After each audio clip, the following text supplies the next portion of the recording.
Talmor, Shishin Marachi. Talmor is my home. My family have worked the land for generations. My gran says the island does not belong to us, but we belong to the island. And we must be ready, for a great evil is coming, and death follows with it. Listen and subscribe to the latest season of Undertow, The Harrowing, a Storyglass production presented by Realm, available wherever you get your podcasts. The thing that I fought tooth and nail to bring my son into is Dungeons and Dragons. That is the ultimate solution to parenthood. I'm Alexis Ohanian. In my podcast, Business Dad, I'm hoping to open up the conversation about balancing careers and family. I talked to Rainn Wilson. I wanted to learn more about Rainn's advice to play D&D with your kids. Business Dad is available now, so be sure to listen and subscribe wherever you get your podcasts. We get the script and we have to read the next day. And at that time, my cold reading. Oh, you didn't want to see that. You might want to give you some time with the script, but you don't want to see that. That would take a while. So what I did was I went home and I memorized the entire thing.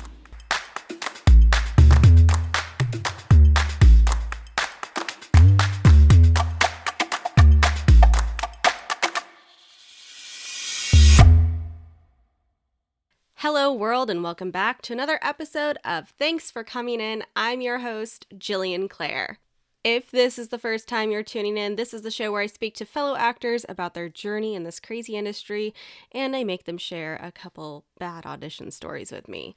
And today is very special because it's our 100th episode. That's right, 100. I can't believe it. I started doing this when we were in lockdown in 2020 just because I needed something to do.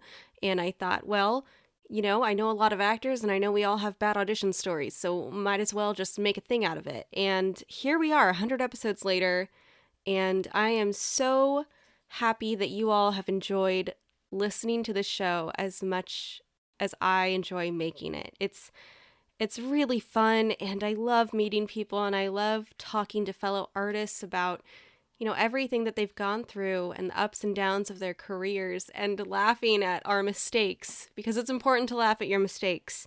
And I've really enjoyed this, so thank you all so much for supporting us through these 100 episodes. Here's to another 100. I'm so grateful, and I love you all so very much. To celebrate our 100th episode, today we have someone that I admire so much. He is an incredible actor, incredible person. He's done over 100 stage productions, which is honestly just such a wild number. I can't even wrap my brain around it. You may remember him from Fargo or The Seven or Winning Time, but right now you can see him as Abraham on the hit television show The Bear. Today we have Edwin Lee Gibson. So here's our conversation. And welcome to the show, Edwin. Hello. Hey. I'm so happy to have you on the show today. It's really, I think you're such a fantastic actor, and I can't wait to talk to you about everything. But before we get into the stuff that's, the most current things going on in your beautiful resume, I would like to go back to the very start and ask, why did you get into this world? I started acting, I got into acting when I was 12 because that's where the girls were. That's all I really cared about. Smart man. I always knew, I always thought I wanted to be an actor because of what I'd seen on television, but that was like, two birds, one stone, right? There you go. I began to take it seriously when I was 14, and I got my first paycheck when I was 16, and I've received at least one paycheck a year since then. Amazing. Yeah. Wow. So I'm enamored with a language, and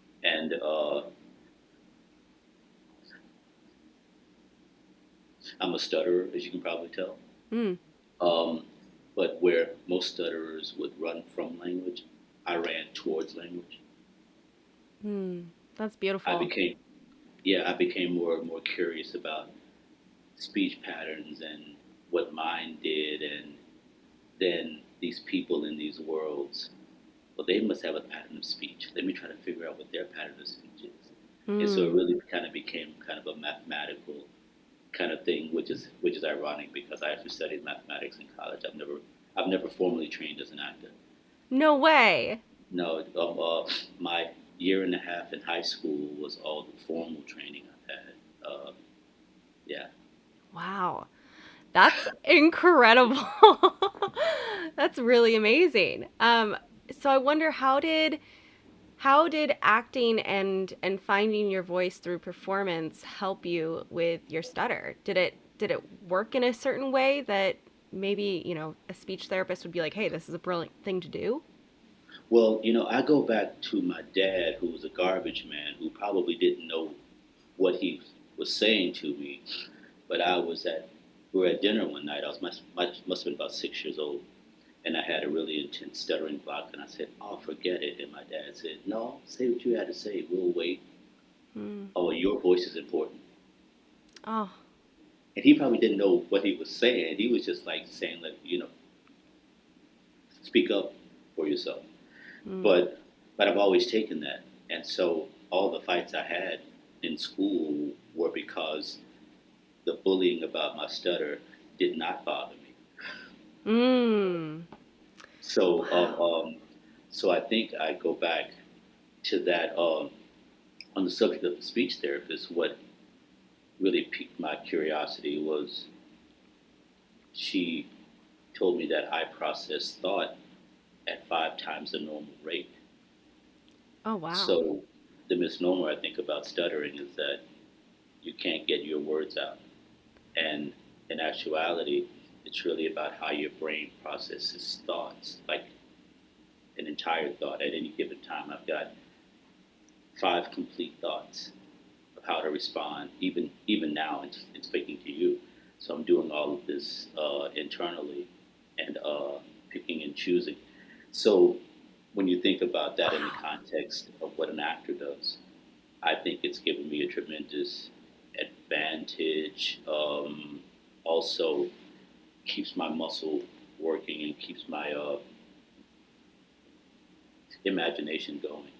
So it's been kind of this uh, love kind of thing with language. It's like I'm constantly battling with language because I love it so much.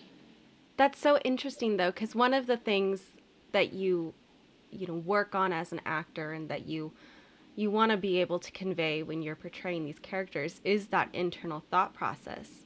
So what a gift to have that, to be able to say, no, I do have 1,000 things happening in my head at once. And so it must make the performance even more realistic and natural. Yeah. Uh, um, I'm listening and I'm hearing something like I come from the theater, of course, and even after 103 productions, I'm still like each night I'm hearing something different. Mm.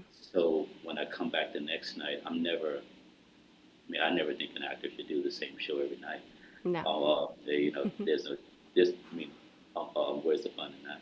But, but for me, it's a necessity because I actually hear something different. Then I try to let it go, and then the next night, in the moment, I'll hear that plus something else. So there's something always different that actually surprises me in um, the articulation of the character, of kind of what the character needs on this night or in this moment. That's So such it's a always special gift.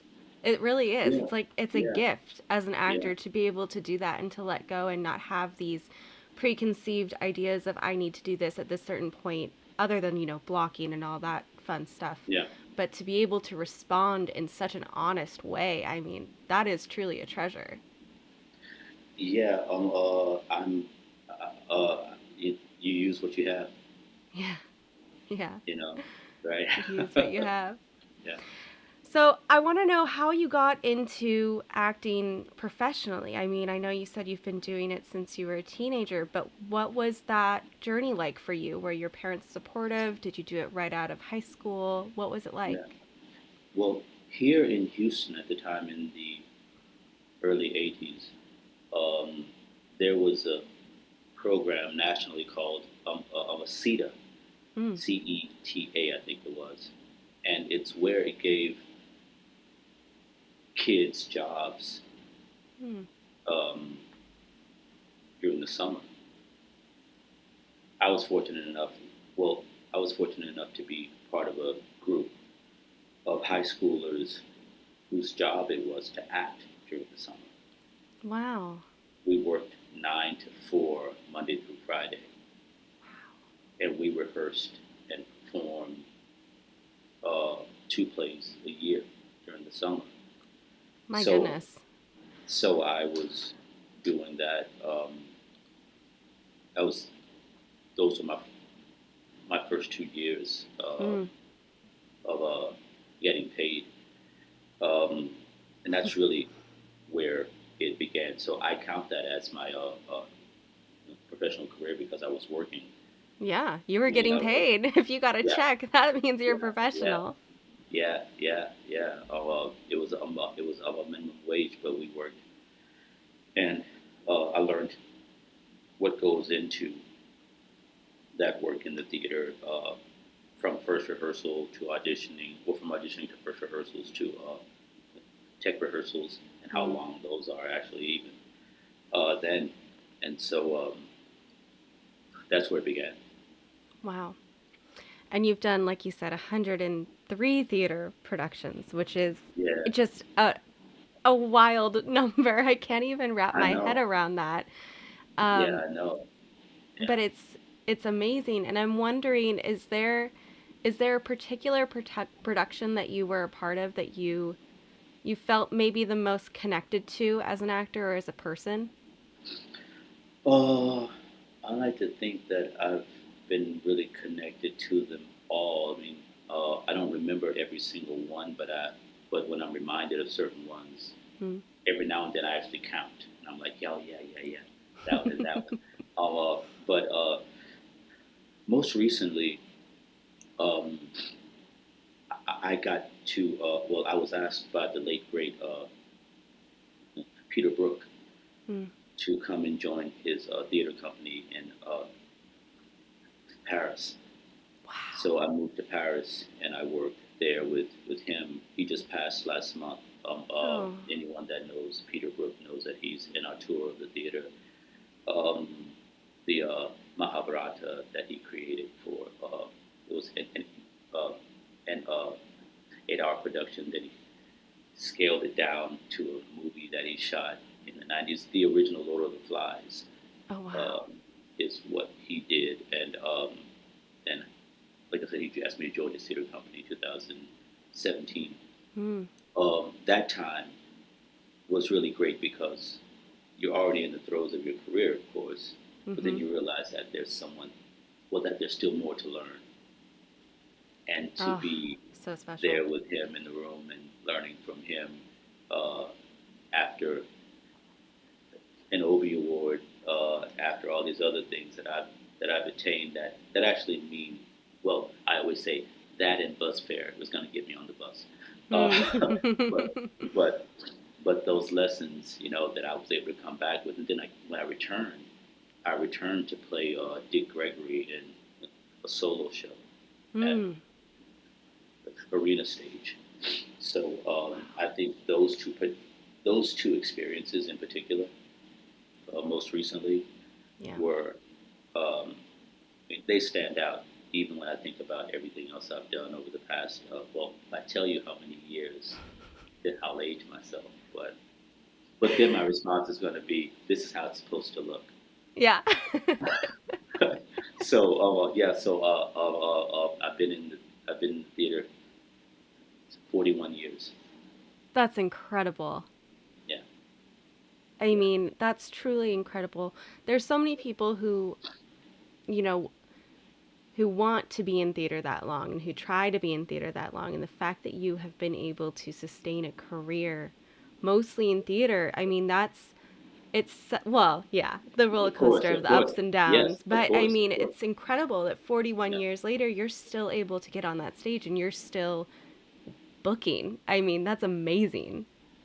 Yeah, it's great. You get to the point like when the Dick Gregory piece came in, it was offered to me over the phone. So a lot of things that I get or that I've gotten in the last 10, 12 years are just like kind of phone calls or they're Mm-hmm. meetings that are just formality. Mm-hmm.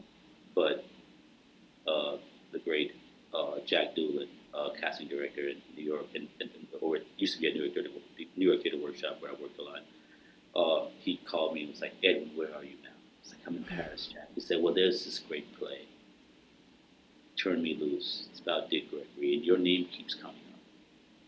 Wow. And I didn't know anything about the show.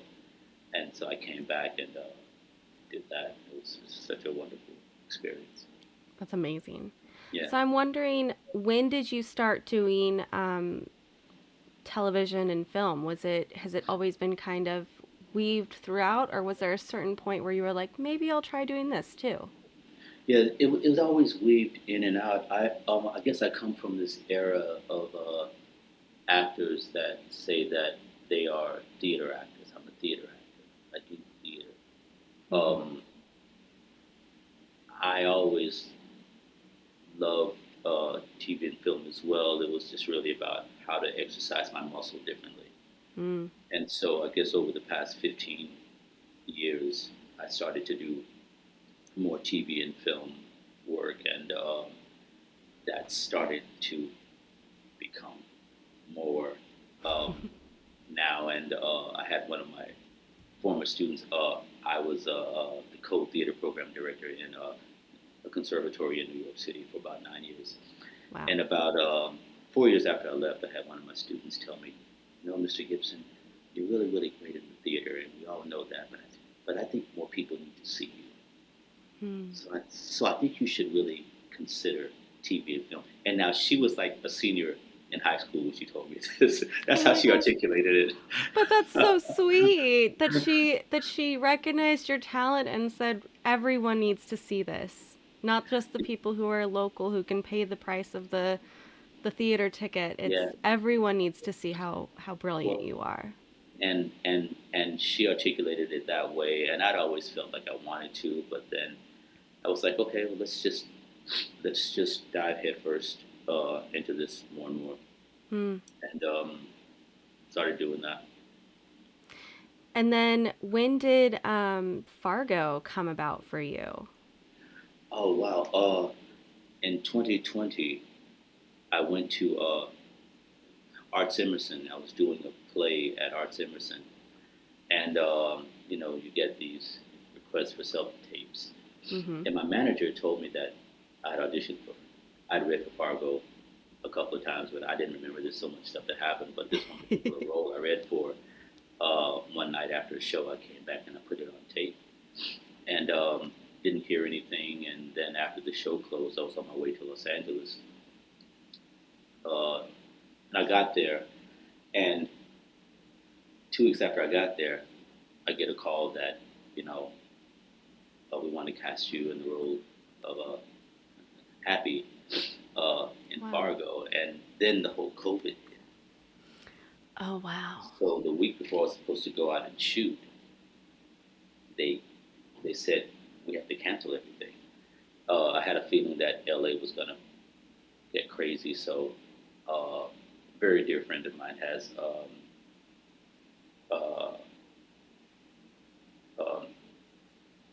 theater colleague of mine has a studio in Kalamazoo, Michigan. Mm. Shout out to Western Michigan University. But I went to stay there just to kind of like get away from everything, and Smart. then I went from there to Chicago to shoot. Wow. but it really came about because I just read for this role, and I didn't realize it was supposed to be a big guy. And or maybe I did realize that, and I said, well, I'm not a big guy, so let's make this character as big as we can make him. And they saw it, and they decided to cast me, which is very, very kind. It was a great experience. Chris Rock and I got along just like that. He called me tough acting, tin acting. That's cute. That old father. He was like, I gotta get me some of that good acting in me, like you got. You can imagine him saying that. I can literally hear it. Yeah. But he and I got along just famously, just like that. So it was a really, really great experience working with him and Jason Schwartzman as well on that. But just great time. You can shop from anywhere doing pretty much anything. You might shop while working, eating, or even listening to this podcast. And however you shop, we all know and love the thrill of the hunt. But do you also know how to get the thrill of the best deals? Because Rakuten shoppers do. With Rakuten, they get the deals they love with the most savings and cash back. And you can get it too. Start getting cash back at your favorite stores like Sephora, Nike, and even Expedia if you're looking to get some travel in. And getting cash back doesn't mean you have to miss out on sales because those can just be stacked right on top. It's easy to use and based on a simple idea. Stores pay Rakuten for sending them shoppers, and Rakuten shares the money with you as cash back through PayPal or check. Download the free Rakuten app and never miss a deal. Or go to Rakuten.com to start getting the most bang for your buck. That's Rakuten.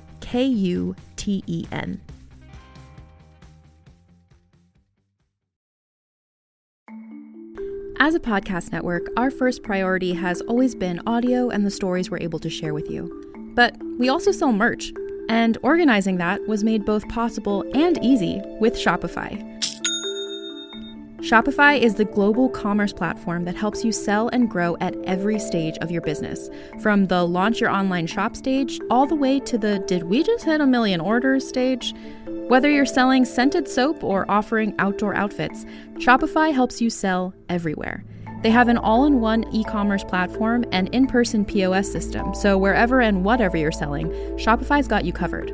With the internet's best converting checkout, 36% better on average compared to other leading commerce platforms, Shopify helps you turn browsers into buyers. Shopify has allowed us to share something tangible with the podcast community we've built here, selling our beanies, sweatshirts, and mugs to fans of our shows without taking up too much time from all the other work we do to bring you even more great content. And it's not just us. Shopify powers 10% of all e-commerce in the US. Shopify is also the global force behind Allbirds, Rothy's, and Brooklinen, and millions of other entrepreneurs of every size across 175 countries. Because businesses that grow with Shopify. Sign up for a $1 per month trial period at shopify.com/realm, all lowercase. Go to shopify.com/REALM now to grow your business, no matter what stage you're in. Shopify.com/realm.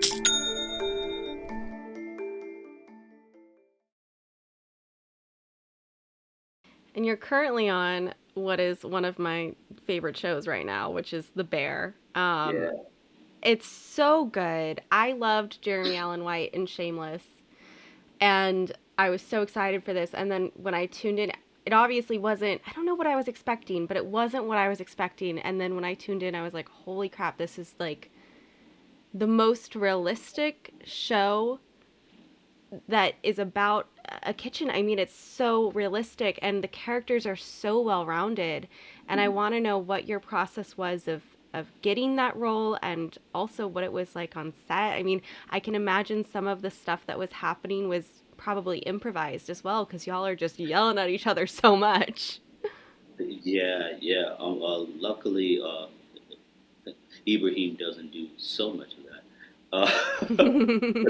But it was fun to like watch them, and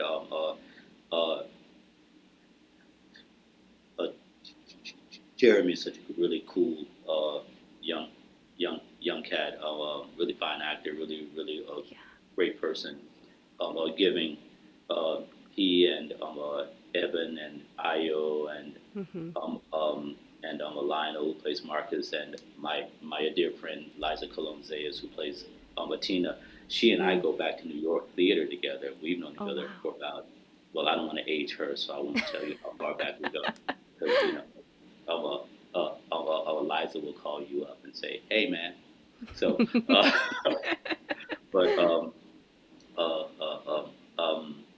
but what happened, it was really interesting because Christopher Storer told me that he had seen me in the theater in Chicago and said he always wanted to work with me. Wow. And then I show up reading for the role. And what's funny is that when I got it, I wasn't going to read for it. And then my manager was like, I really think you should. But then I couldn't find a reader. So I sent the audition in as a monologue. No way. Yeah, and then they called back and said, we really like what he did. Can we have him find a reader and send it back? And so I did, and then had a Zoom meeting with Christopher and Jeannie Baccarat, who's the casting director. And that's when Christopher told me that he had seen me in the theater and always wanted to work with me. So that was really, really great. But a lot of improvisation. But I think what was so magical about it was the actor's ability to really stay on script even when that happened. And those of us like Jeremy and myself who like to adhere to the script. That's how I am too. I'm like, I don't want to do improvisation. Please give me the words. Well, no. But what's funny is that I come from an improv kind of background. I used to write sketch comedy here in Houston at the Comedy Workshop, and I even did stand up for about 7.5 years. I moonlit as a stand-up comic while I was doing theater, so I wouldn't have to have another job. So for a while, people in the comedy world, very few people in the comedy world knew I was a straight actor. And very few people in the theater knew I was doing stand-up. I was a road comic. You were like a Superman. So I've got that ear. But it was so fun to watch them do that and still understand what the story was. And you asked about the I think you mentioned the unexpected. It was unexpected to me when I saw the pilot. I have to say that it wasn't on the page. Right. That speed was not on the page. And that's what I really loved. I was like, wow. When I saw the pilot, I was like, wow, that's what was happening. Yeah. It's not that they sped the camera up at all. It's just that we were working in that way. But Christopher and Joanna had a really great idea of what this pace should be, and how it should move, and how realistic it should be. And so it's also a great exercise in listening. I very rarely call myself an actor anymore. I think I'm a listener now. I like that. But it was really, really great to just watch them and to listen and to be engaged with that. It was a blast. Yeah. Yeah. Did you do any sort of training in the kitchen prior? Well, Io and Jeremy did. I did not. And that was fine. Yeah. I learned a lot. I learned a lot in the kitchen watching Maddie though, and Coco, Courtney Storer, who's a Christopher's sister. So I learned a lot there, but I didn't go and train. But there's a secret. I don't know if I should. No, I'm not going to mention anything for next season. Darn it! Oh, almost got you to spill the second You were season. good. You were good. Wow, how did she do that? Uh, That's a flex well, right there. what That's I a flex loved, right there. thank you. What I loved about your character is that these like intense situations would be happening, and you just pop in with like these one-liners and be like, blah blah blah, and then just like leave, and then everybody would just be like, what just happened? And I loved that your character almost, because you're so in it and you're so present, but I love that he, provides a little bit of this relief within the crew, within all of these people. It feels like the way that they've set your character up is very much so not necessarily the father figure, but kind of the one who's like the level-headed one and just says, this is what needs to happen, and then moves on. Yeah, that took an incredible amount of trust because Christopher and Joanna just kind of set me on my own, and they didn't really do it. And they really trust me. And as long as I've been doing it, I'm still the kind of actor that's like, okay, what do you need? Mm. And obviously, I was giving what they needed because they weren't giving me anything. And I was like, well, I hope I'm doing my job here. I hope I'm earning my keep. But then you watch it, and I've only watched a little bit of it. I haven't watched the series since it's come out. So good. I saw the episode. I saw the first 2 episodes at the premiere, and I saw the rough cuts right before the premiere. But it was just really about trusting that they knew what they're doing. Sometimes as actors, you can get yourself ahead of things or try to join into something like that, a banter, and not understand where your character sits. Yeah. And I think I was able to understand that, and I think that helped a lot. And hopefully there was this frame of this person that was there that folks were able to see. Yeah, I think you did a brilliant job, and I think that cast, you all felt so relatable and so real and so connected, and so it was a really beautiful show to watch. Just, not only as a viewer but as an artist, it was beautiful to see that connectivity between you all. Yeah, well, the main thing that I wanted was I wanted people to watch and say, okay, they got these actors, but where did they find this guy? Mm-hmm. They got this guy that like off the street and put him in the show. So that's what I wanted. I wanted him to kind of feel like that. Like it was someone that you might see, but you didn't think was an actor unless you looked at the credits. Yeah, I mean, it was so real. Your portrayal was like spot on. Literally spot on. It was so glad I great. didn't sync it up. You achieved what you wanted to achieve for sure. Not good. Well, on this show, we like to share audition stories. Those can be funny ones, embarrassing ones, the one that got away. Is there one that you would like to share with our listeners? I'm going to go back to that time, that first show in high school, when I was getting paid. It was the Wiz. Oh, yeah. And my stutter was so pronounced. But everyone knew, he doesn't stutter when he's acting. But we get the script and we have to read the next day. And at that time, my cold reading, you didn't want to see that. You might want to give me some time with the script, but you don't want to see that. That would take a while. So what I did was I went home and I memorized the entire thing. Wow.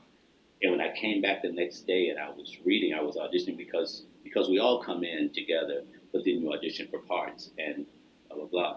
And I had the script turned to a whole different part of the script. Oh, no. Oh, no.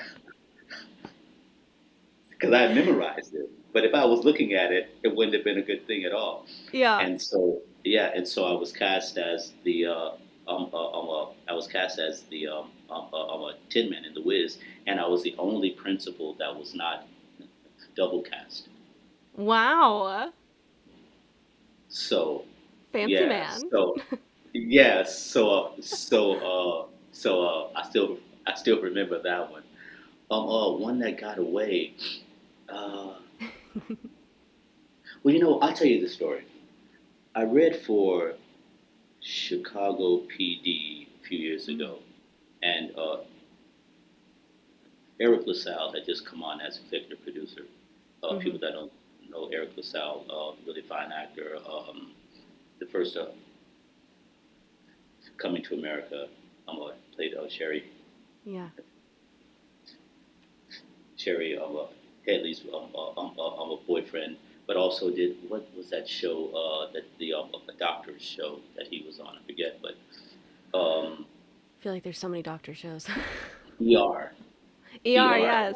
Yeah, he's a very, very fine actor, but he was executive producing Chicago PD, and really did a great job with that. And I was one of those moments that you're just tired as an actor, and I'd come to Chicago to read for this, and I didn't do a very good job in the room. And I was walking out, and I hear the voice say, "Excuse me, man. Can you come back? Let's just do it again, and let's just try blah blah blah." And now here I am, very experienced actor who's very, very embarrassed about what I had just done in the room. And here's this cat that saw. He saw it, and asked me to come back, and we did it again a couple of times. And by the time I got downstairs, I had the role. Wow. And so I think there's a kindness that people in general, and I think sometimes actors don't realize that's being given to them. But as far as an audition story, I just think that story about just how kind of an act that was. Yeah. And being able to kind of see what someone's capable of doing. And I was just tired. I was just drained. Yeah. You're auditioning and this and that, and things may not be coming, and you just get in that kind of foggy place. And that's where I was that day, not other days, but that day I was. And that generosity that he extended to me is something I still consider from time to time. So that story, or that I love that. that moment meant a lot. No, I love that. I think that's, it's like you said, it's draining to do as many auditions as we do a week, and then show up and do all the stuff, and then actually have your own personal life, and if you have a survival job as well, it's a draining career path. Well, but it's a draining career path. Yeah. I mean, you can be playing someone with severe mental issues one day, and the next day you're supposed to be this happy-go-lucky person, and your brain can just be like, I'm done. I'm tired today. I don't want to do this right. Like, I want to do this, but like, I can't. And so to have that person be so kind, like you said, and to see that there was more there, I mean, that's really a special moment. Yeah. Being kind. I mean, I always say, if I get the part, it's got nothing to do with me. And if I don't get the part, it's got nothing to do with me. That keeps me kind of centered. But a moment like that, of that kindness, is something that's beyond. Yeah. That's a lesson that's beyond what we do in the art. So what is next for you? You have The Bear season 2 coming up, but what else do you got going on? Do you have anything else in the works? I'm writing. I've just been nominated for the Sony Writers Program. Wow. Yeah. So I've been writing for about 6-7 years, and so I'm working. Well, so I'll be submitting another script, and you probably know about that. That's something that you can't apply for. It's a nomination only kind of thing. To that program. That's amazing. I'm also writing a solo piece for a film as well. It'll be like a 10-minute film, wow. with just one actor. I love that. In it. What else?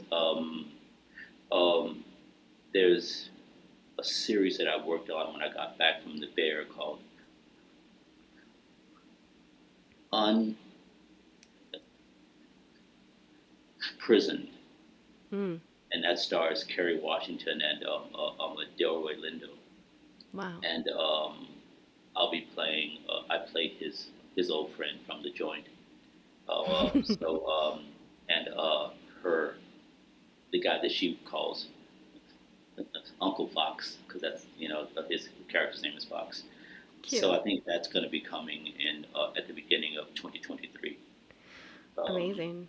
Yeah, and hopefully another season on the Lakers show, Winning Time, because I did that this past season as well. So yeah, some irons in the fire, and just moving along. I'm here at a National Wellness Week at Be Busy Wellness Center here in Houston.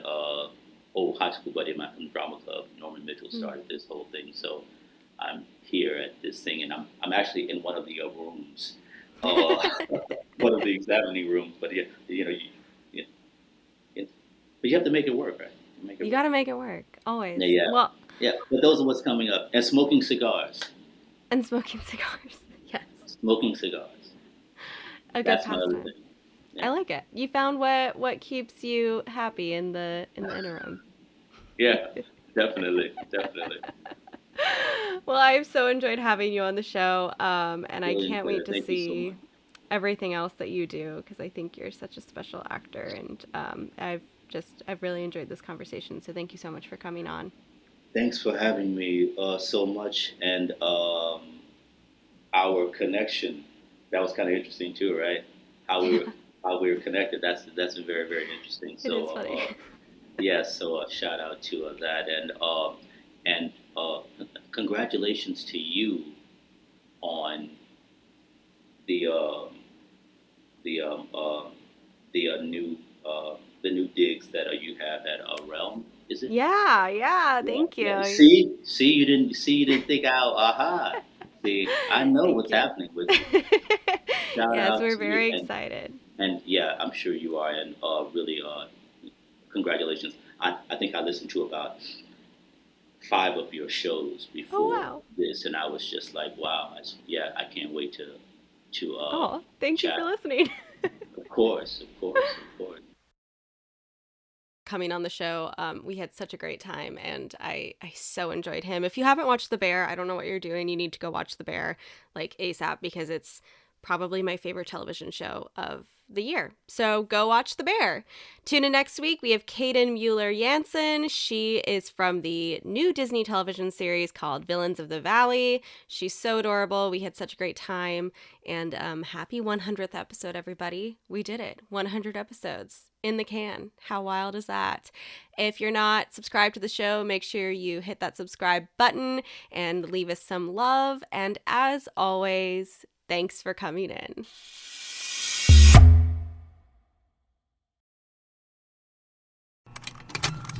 Contained herein are the heresies of Radolf Burntwine, erstwhile monk turned traveling medical investigator. Join me as I uncover the blasphemous truth of a plague-ridden world, that ours is not a loving God, and we are not its favored children. The heresies of Radolf Burntwine, coming January 2nd, wherever podcasts are available.